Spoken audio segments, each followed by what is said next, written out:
I want to call the meeting to order. Today is August 25th, 2020. It is about 5 after 7, and we're going to start with roll call. About the pledge. Oh, we'll do that afterwards. Okay, roll call first.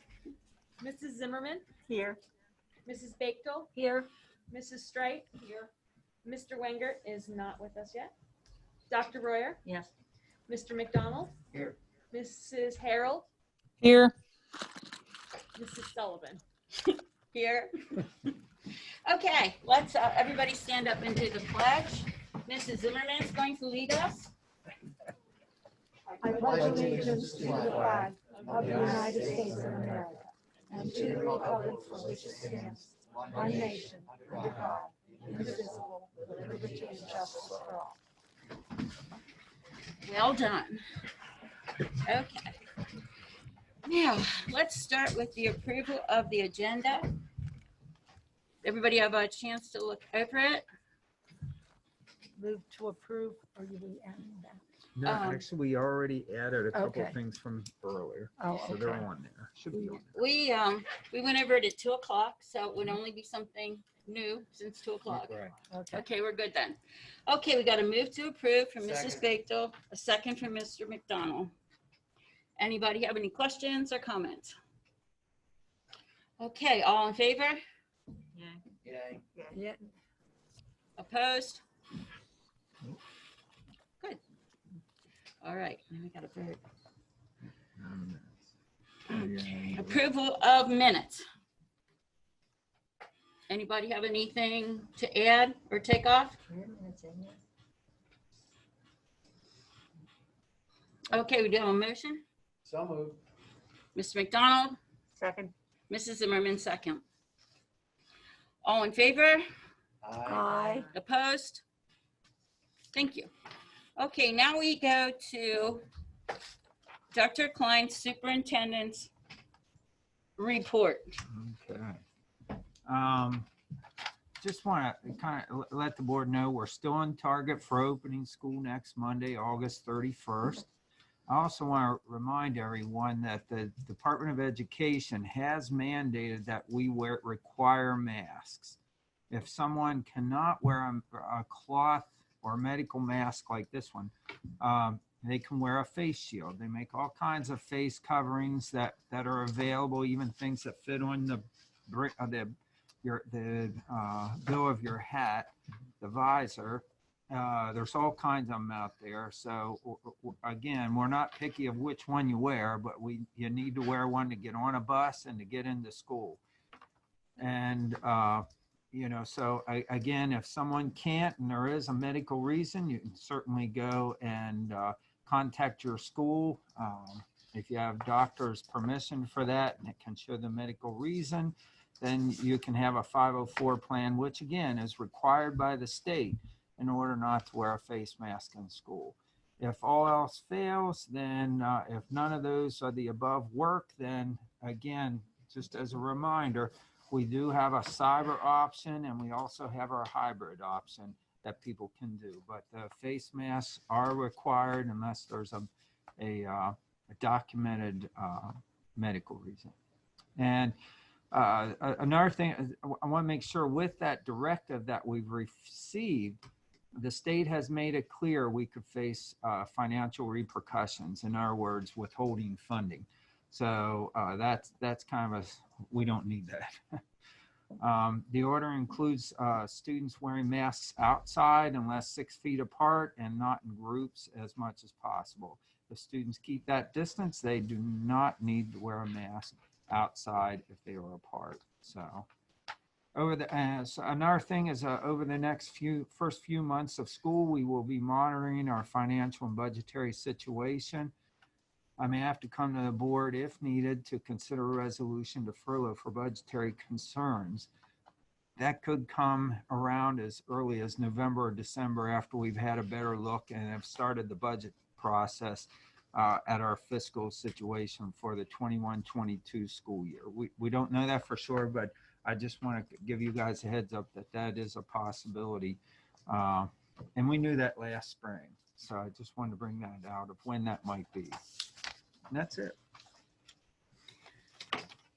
I know I'm not, this isn't my time to talk, but the one thing we did talk about this afternoon that I really want to put out there is that when the weather is nice, and Dr. Sternheim can jump here whenever you want, when the weather is nice and, when the kids are able to be outside, we want them outside as much as possible. Not 15 minutes twice a day, but as much as they can possibly. Now, obviously, they're not going to be out in a thunderstorm, Right. but as much as we can get them outside, we want them outside.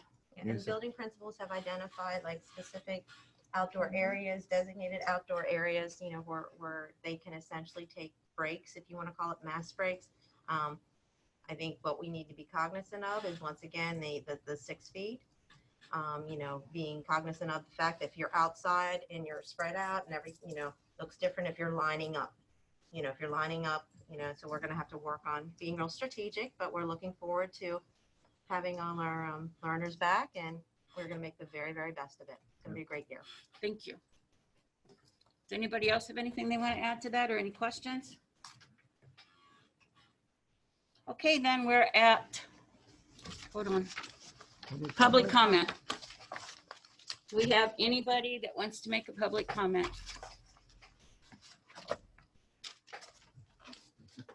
Okay, then what do we do? Skip that? How about online?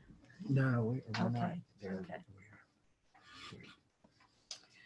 Then board reports. To my knowledge, we haven't had any policy, budget, personnel. I don't think we've had any meetings since the last meeting. No academic.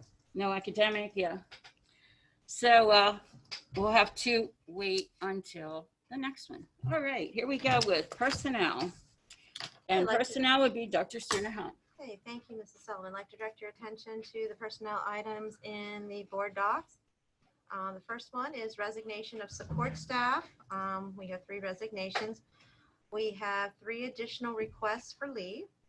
We have a transfer of support staff, additional appointments of support staff, additional appointments of substitute support staff. In terms of the additional handouts, there is a professional staff recommendation for Colette Rooney as the middle school counselor, as well as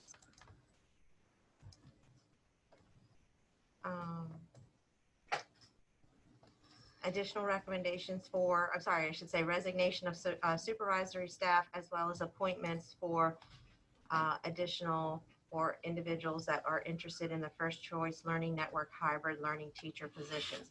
I think I do need to go back to the personnel, because if I scroll down, there's another professional personnel.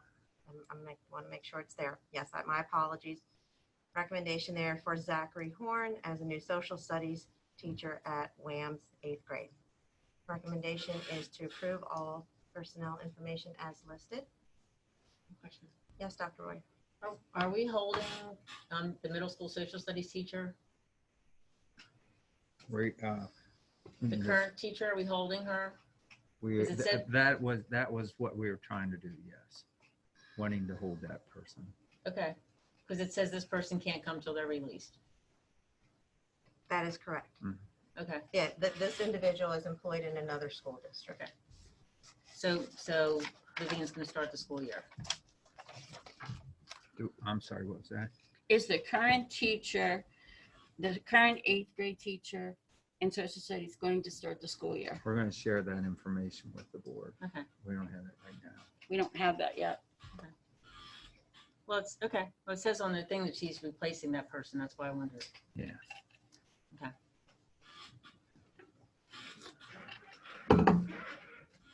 Anything else? Okay, then we need a motion on personnel. So moved. Second. Mr. McDonald, Mrs. Bagel. Okay. Next, we have, oh, I'm sorry. Yeah, maybe you should sit here, Pat. I'm okay. Okay. Okay, a vote. everybody approve or not approve? So yes or no? Do we approve this? Aye. Aye. Okay. Yes. Any Sure. notice? What do you want me to say? Yes, I will. Okay, next then is, That's all right. Don't worry about it. that's you, Dr. Klein. Yes. All right. The next one is the memorandum of understanding between the district and the Waynesboro Education Association. It's about the planning time to try to come up with the schedule that the high school has come up with. WAA agreed to work with us on this planning time. What it basically does is that one day, most of the teachers will get an 80-minute planning time. The next day, they're actually giving up their planning. So instead of getting one each day, they're getting a larger one every other day. So they're still getting the same amount of time, but they are just doing it every other day. And we appreciate WAA being able to work with us on that to make that schedule happen at the high school. And that's what the MOU is about. Without the watermark, right? Right, Mike? Yeah.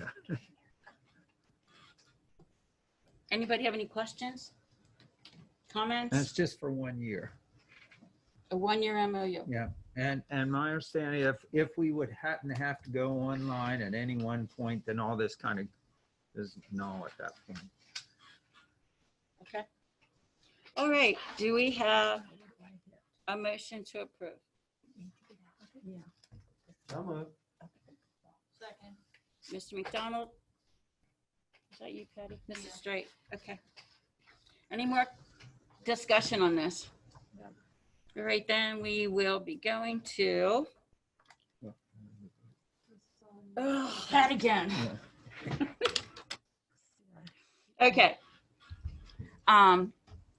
Is everybody in favor of this? Aye. Anybody not? Okay, then we go with it. Oh, okay. Thanks. I hit it, but it didn't. Next one's me. Next one is Dr. Klein again, board member resignation. Yep, we had, as you may know, Mrs. Rika resigned her position on the board.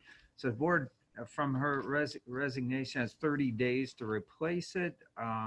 You know, you have to accept her resignation tonight. We're going to have to advertise that, get the word out that we need a board member.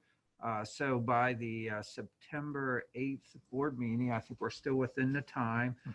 You're going to have to, my suggestion would be you interview before the board meeting candidates, interested candidates. We'll make sure the door is wide open to start the line. But you'll have to, you'll have to interview them that night. It'll have to be public. And, you know, here, and then at 7 o'clock, I would suggest then you vote for whomever you decide to vote for. And that's Quincy Township, Right, Malco Borough, right, north area. North area. Yep. Guilford. South Mountain, South Mountain, And Guilford 5. Guilford. 5. over by the train tracks. Any questions on that? So we'll have to have Aaron advertise for a board position. Eric, did I miss anything? Did I miss anything? No, No, no, you you didn't miss anything. Uh-huh. I mean, obviously, anybody that applies will have to abide by the normal requirements Right. for being a board member. Isn't there an application they need to fill out? The district has at times asked for kind of an application and has had even essay questions on there at times. I mean, certainly, I think I've seen that the district's done that in the past. Yes. You could, we can look, see what applications we have. If not, they can do a letter of interest. Yeah. Okay, We'll check tomorrow. Okay. okay. I know we had It's a one good point, before. That's yeah. what I, Okay. Any questions? Any I think you'll have discussion? Okay. Vote on her That's resignation to just, accept it. she's on a 4-year, right? Yes, that's right. So there's a you're 3-year. Right, she just got elected in, right? This Yeah. last fall, so it'll be, She would have Yeah. started December, so right, so it'll be It would more finish, than it 3 would do years left. 2 years. I 2 believe, years. until the next election. That's right. yeah, That's but right. she would serve from December to December. Correct. She was Right. just, her term is running through December of 2023, but this position would 2 only years. fill in for the remainder until Till the next, 2020. yeah, till next election. December cycle. 2020. Oh, that's right. Correct. Okay. Do we have a motion to approve the resignation? So moved. Second. Mr. McDonald, Dr. Royer. Okay, is there any other comments? All in favor? Aye. Aye. No. I didn't ask that yet. All opposed? No. Nay.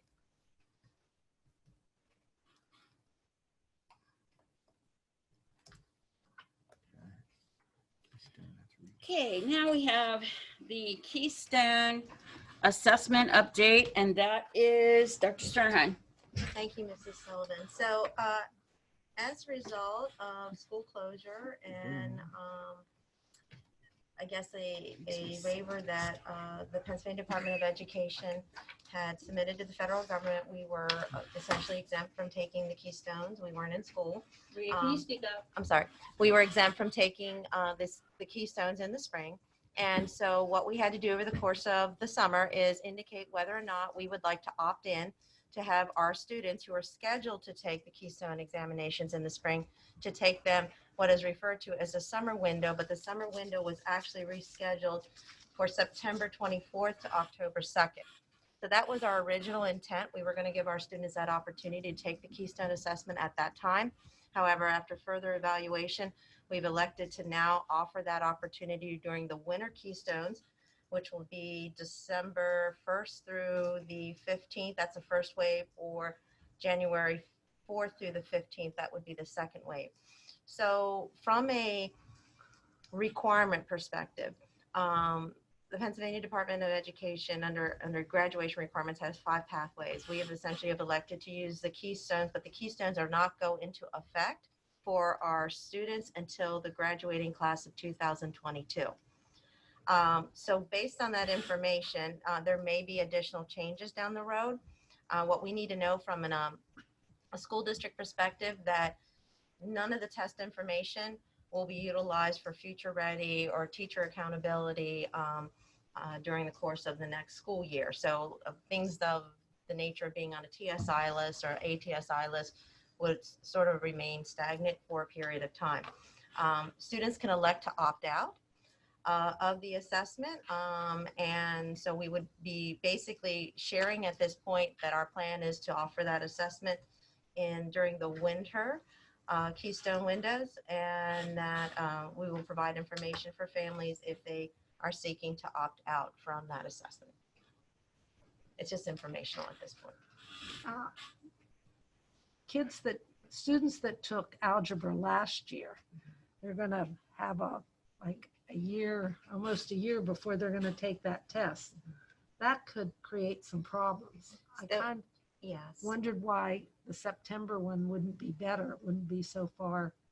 And Maybe I'm wrong. that but- was our initial thought. I think in light of some of the current situations, we're trying to evaluate what the reopening of school will look I like, see. what the additional, responsibility of a Keystone administration. Now, we are not, we will continue to make sure that we're monitoring those students in whatever class they're in to try to essentially recognize that they might need some refresher materials pushed out for them to, maybe, become a little more familiar, reacquaint themselves with the algebra, Right. or any of the Keystone assessments that would be made available.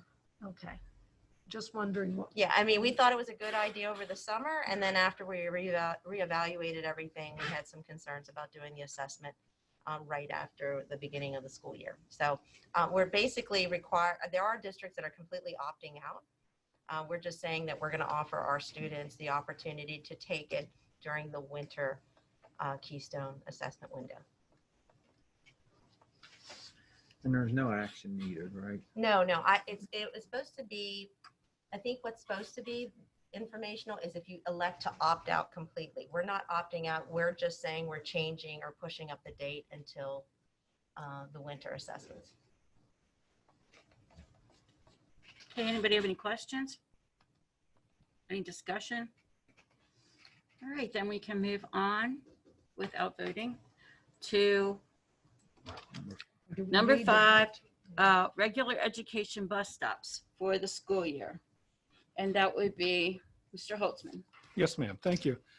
Each year we bring the bus stops to the board for review, discussion, and action. They do change. Obviously, we're still making changes to these. And this does not include specialized transportation or the non-publics at this time. But again, a lot of those do change with relative frequency. And again, these will change as well. But for the most part, they should stay the same throughout the year. So we bring these to your attention.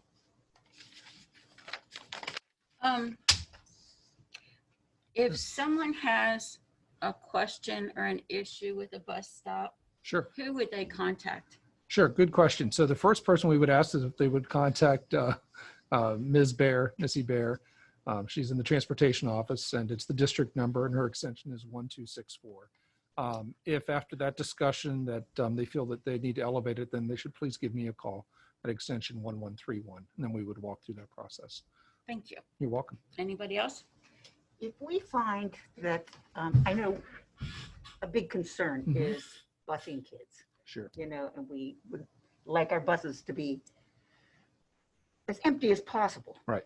So if we find that one bus is, you know, has a lot more students than another bus, could things be rerouted? They could within reason. And when I say within reason is because sometimes that's based on the length of the bus ride itself. So if you have a bus that maybe in parts of our district where we have less density, that bus might be on the road for an hour, but not picking up a lot of students just because of where they live. But a bus closer to the buildings, you know, where those routes are, they might have more students on that bus, but the route is probably a shorter period of time. So it is a great balancing act between having the students on the bus as more of a full bus, but maybe not on there as long as students who are on a more, you know, I guess a less dense route. And so, again, we can certainly look at those types of items. I mean, I'm anticipating we're going to have some concerns at times, depending on how many students are riding. Every year we put a route together and we have a bus roster together. And then sometimes parents choose to transport those children.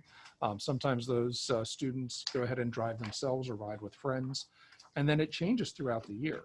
Typically the buses will become, have fewer students on the buses as the year progresses. As students get their driver's licenses, they decide to drive to school. So, but we can certainly look at those issues. Yes, ma'am. Yeah, it won't be static. I guess maybe to answer your question, it's not going to be static. We're not going to say this is the only way it works. We certainly could look at trying to expand that. I just anticipate Sure. many parents transporting their own students Yeah. or neighborhoods carpooling rather than using the buses. And if that happens, it would be nice to just space the kids out as much as possible on a bus. So that Sure. if we could be cognizant of how many students are on each bus and then make adjustments later on, I I think agree. it might be helpful. I agree. And I think we all know that the first week's always going to be much different than the week 2 and week 3. And But certainly- parents need to know that that first couple weeks, they're going to be sitting in lines for up to an hour and it will get better, but they need to know to have patience those first couple weeks. You're correct. And, you know, we often tell everyone that we would, we have a time for the bus stop, but we ask that if people would be there at least 5 minutes earlier and anticipate the possibility of that bus being 5 minutes later from that time. And especially the first week, oftentimes I would err on the side of it being later just because there's a lot of pictures the first day and it takes a little longer to get onto the bus. Probably more so the elementary than the secondary, but Okay, anybody else have any more questions or discussions? Discussion items? All right, then, do we have a motion to approve? I so move. Second, Any other comments? All right, then let's go to all of those in favor. Say aye. Aye. Any opposed? Nope. Okay.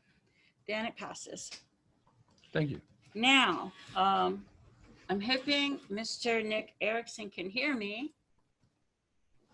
Because the next. I'll be right down. I'll be right down, Mrs. Sullivan. Sorry, I was. That's doing okay. something else. All right, so Mr.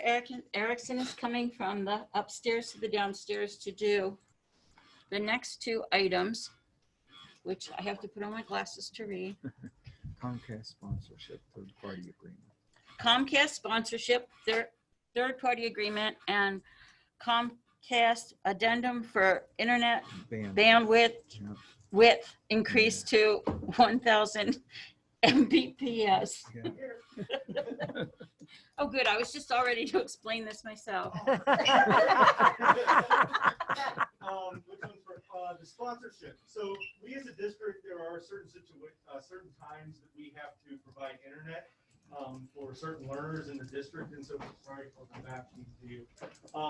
So this is one avenue that we as a district, rather than purchasing hotspots for those learners that are in the Comcast service area, we can actually pay for their Comcast internet and have that installed at their house versus a hotspot.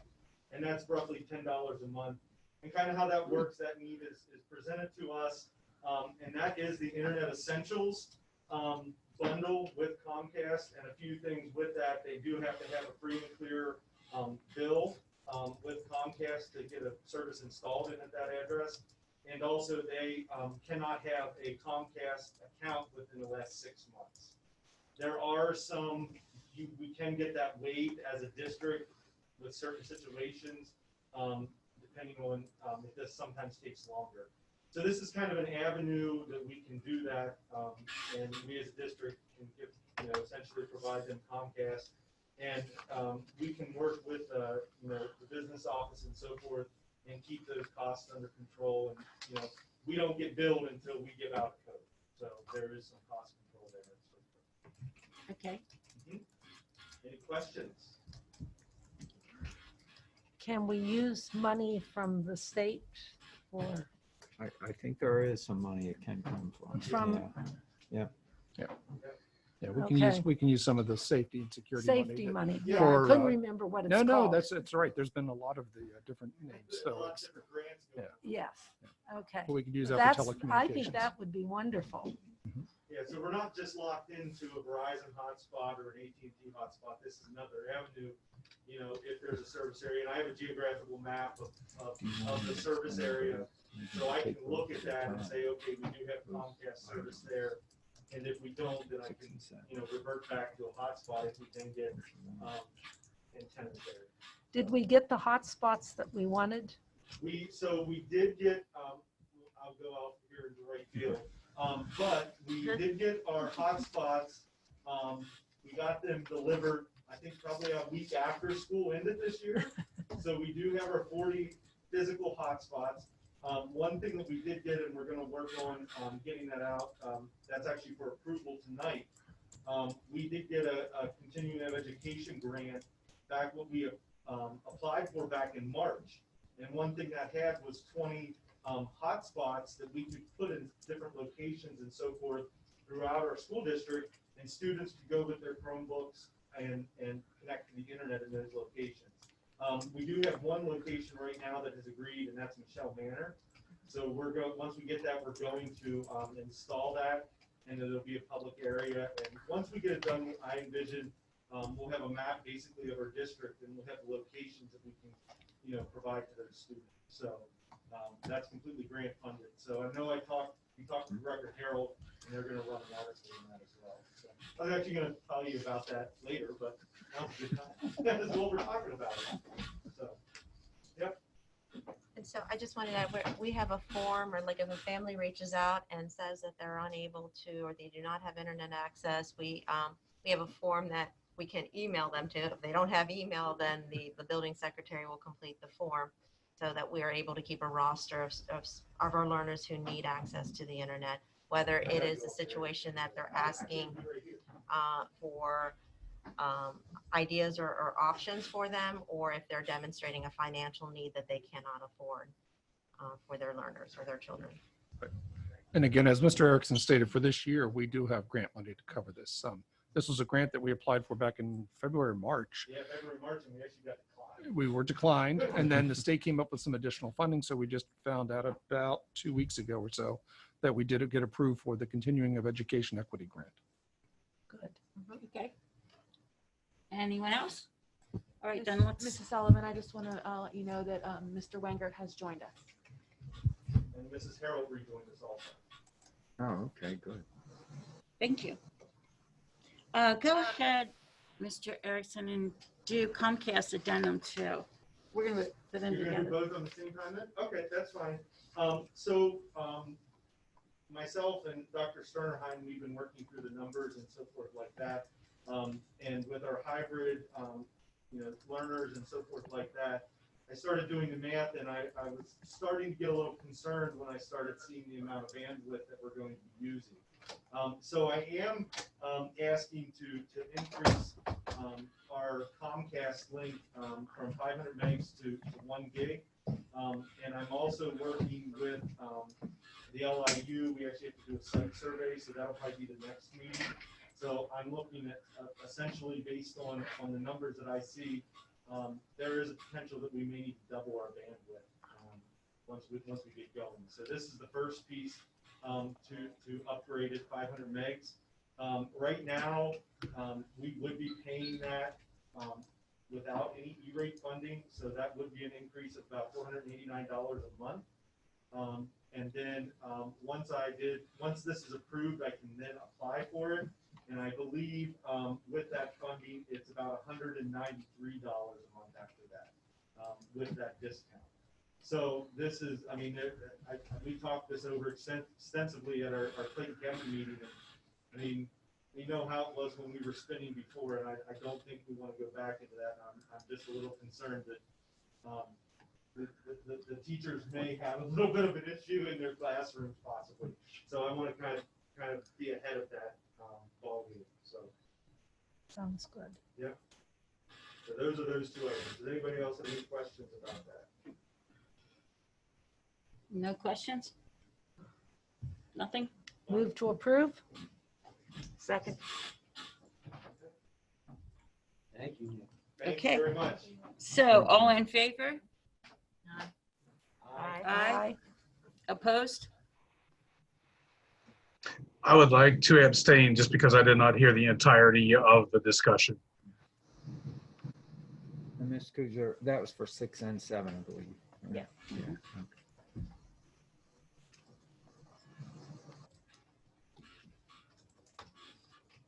All right, we're at financial business. Mr. Holtzman? No, we're Yeah. not doing that. Yes, ma'am. Thank you. Sorry, I just had to clarify an item. We have the bills for payment and purchase orders for your review. And I did want to note that we initially thought that we would have to add, there's a separate purchase order there for $11,500 that we thought we would need that. But at this point, we feel that we're going to go ahead and go through with the process of printing instead of doing this electronically on that one. There'll still be a cost internal to do that, obviously, with printing, but it'll be an internal cost, probably about $1,900 versus the 11,000.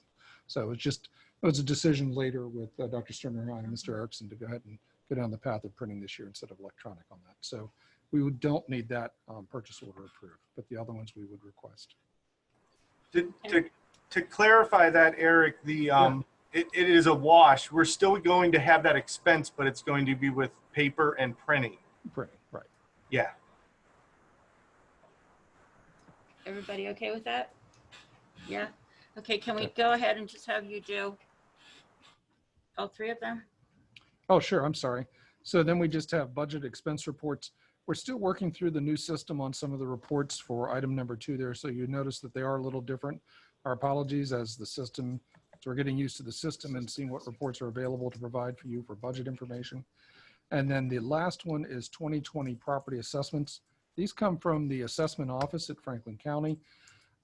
These are approved by their board, the Board of Assessments for the county itself. Typically, they're based on an appeal. You'll notice that some of the dates, these aren't so bad, but you'll see some ones in the future that are actually going back into the previous year. And what happened was there was really a delay in that office with hearings, obviously things when they shut down. So a lot of the hearings were shut down as well. So they're starting to catch up on these. But there's 4 appeals here. It's a net decrease, obviously, of about $1,500 for the district. But the only way really to work through that process in a different manner would be for us to go through, not accept this and go through a process with the court systems and appraisal. And it probably would not be worthwhile in these cases. Typically, it makes more sense to take a look at the commercial properties or any very large property where there is more of a financial incentive to look at that.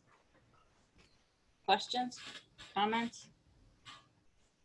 All right, then we are going to ask for a motion on numbers 1, 2, and 3 under E. So moved. Second. Okay, all in favor? Aye. Aye. Opposed? Thank you. Thank you. That takes us to Clayton Cabinet comments. Does anybody have any? Just one thing. We start school next Monday, and wish everybody a great year, and we're hoping for the best. We believe we're going to make it through okay. Well, the board certainly supports you and sends all of our blessings and goodwill. Amen. Board member comments. Nobody? Wow, okay. Wow. That's where. Then public comments.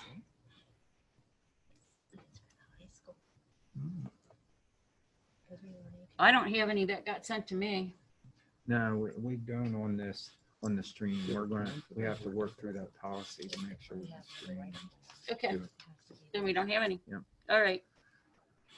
All right, then it is 7:45 and we need to adjourn this meeting and go right into an executive session, but we won't be back. And for personnel. Okay, for personnel. Yeah. Thank you.